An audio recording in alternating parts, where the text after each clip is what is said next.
Hi everyone, welcome to my presentation. Here we are discussing about health and hygiene, structure and function of human body.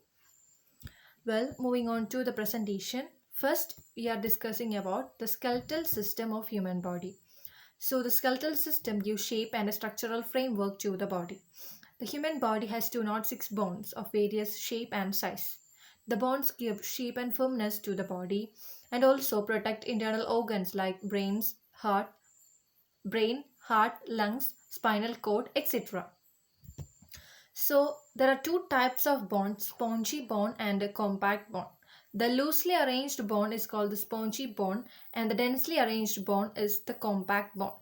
The bones are hollow from inside and are filled with the bone marrow. The point where two bones meet together is called a joint.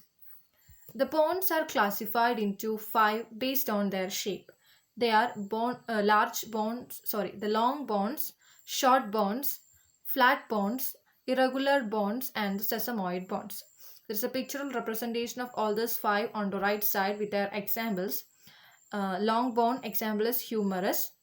Short bone examples are trapezoid and wrist bone.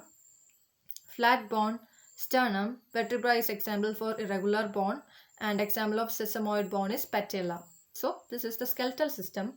Now we are moving on to the muscular system. There are three types of muscles. They are voluntary or skeletal muscle. Voluntary means they are mobile. We can move these muscles. And the second one, involuntary muscles. They are smooth muscle. They are immobile. We cannot move these muscles. And the third is the cardiac muscles. Now we are going to discuss the organ system of the body, and in the organ system the first system is the circulatory system, and the circulatory system has three major components: heart, blood and the blood vessels. The heart is the most important organ of the blood circulation. It receives the purified blood from the lungs and the purified blood is pumped onto the different parts of the body, and at the same time the impure blood from the different parts of the body is carried by the blood vessels to the heart, and this is again pumped by the heart to the lungs to get purified. So this heart is located or situated in the thorax between the lungs on the left side of the body. The heart is tilted a little bit towards the left. So the size of the heart is equal to the closed fist, and the average weight in male it's about 300 gram and in female it is about 250 gram. The heart is divided into two components, the left and the right components. The left portion carries the pure blood and the right contains the impure blood. So each compartment is further divided into auricles and ventricles. Auricles are the receiving chambers. The right atria receive the deoxygenated, that is the impure blood from the superior and inferior vena cava. The second component is the blood. It is the transport system of the body. The total volume of the blood contains hemoglobin, RBC, the red blood cells, WBC. WBC is nothing but it's white blood cells, and platelets. The hemoglobin is the pigment contained in the blood. This pigment is responsible for the red color of the blood. So the third component, we are moving to the third component, it is the blood vessel. They are of three types: arteries, capillaries and the veins. So the arteries are the blood vessels which carry pure blood from the heart to the body parts. Then the second one, capillaries. These tiny blood vessels connect small arteries and veins. The exchange of oxygen and nutrients with carbon dioxide by the tissue take place within this capillaries. The third one is the veins. These carry impure blood to the heart. The main veins are superior and inferior vena cava. So this is the circulatory system.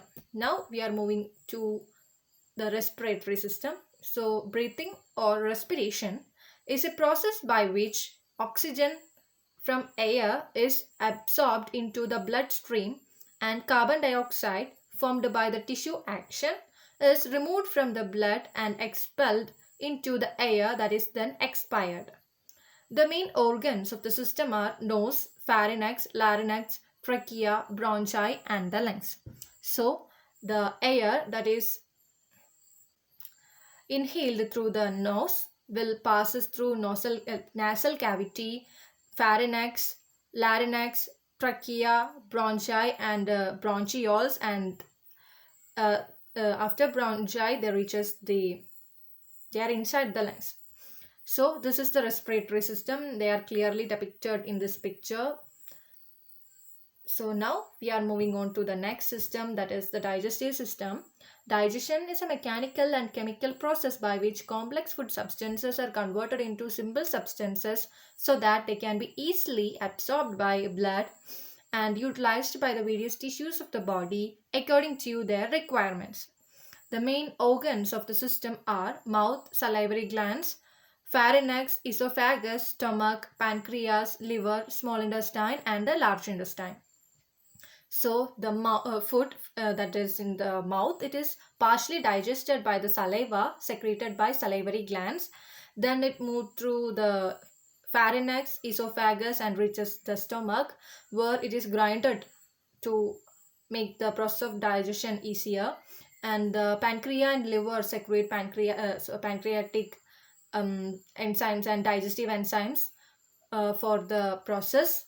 And this food that is completely or almost digested is then passed on to the small intestine, where the final round of digestion take place, and then it is moved on to the large intestine, where the leftover remaining water content is also absorbed, and the leftover waste is stored in the rectum, from where it is excreted through anus. So this is the digestive system.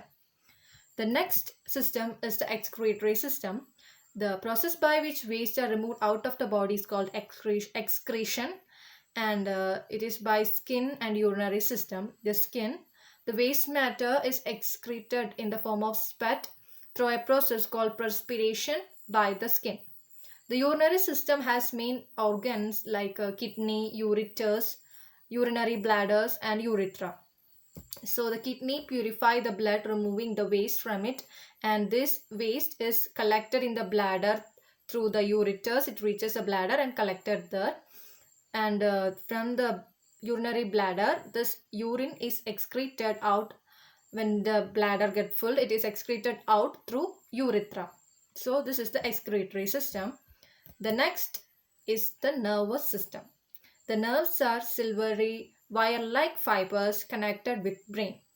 The nervous system is divided into three: the central nervous system, the peripheral nervous system, and the autonomic nervous system.